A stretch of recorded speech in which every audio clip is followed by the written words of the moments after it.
morning, kids. Today we will discuss about three monkeys of Mahatma Gandhi. Are you ready? Okay, so let's start.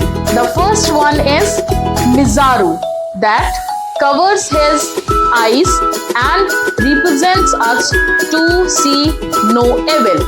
The second one is Kikazaru, that covers his ears and represents us to hear no evil.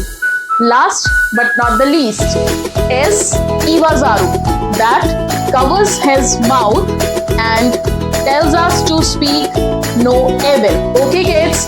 So everybody understood what they told us?